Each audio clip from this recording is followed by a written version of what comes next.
Merhaba arkadaşlar, kanalımıza hoş geldiniz. Bugün sizlerle son yılların en çok konuşulan iki genç yıldızı Afra Saraçoğlu ve Mert Ramazan Demir hakkında ilgi çekici ve akıcı bir metinle karşınızdayız.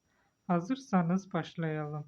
Türk dizi dünyasında bazı ikililer vardır ki ekranda yakaladıkları enerji kısa sürede büyük bir etki yaratır. Afra Saraçoğlu ve Mert Ramazan Demir bu ikili isimlerden biri.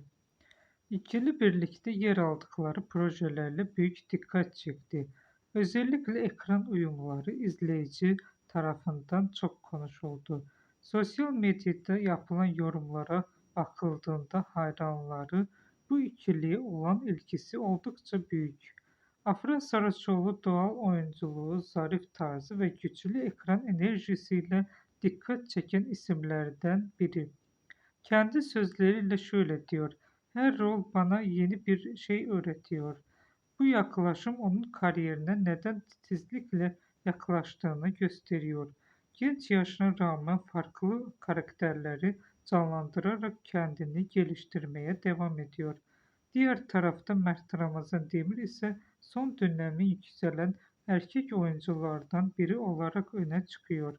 Duygusal sahnelerdeki başarısı ve doğal performansıyla geniş bir izleyici kitlesine kazandı. Onun bakış açısı ise oldukça net. Başarı sürekli çalışmanın sonucudur ve görünen o ki bu anlayış kariyerine de yansıyor. İkilinin birlikte anılmasının en büyük nedeni ise sadece projeleri değil, magazin dünyasında haklarında çıkan haberler, birlikte görüntülenmeleri ve sosyal medya etkileşimleri sık sık gündeme geliyor.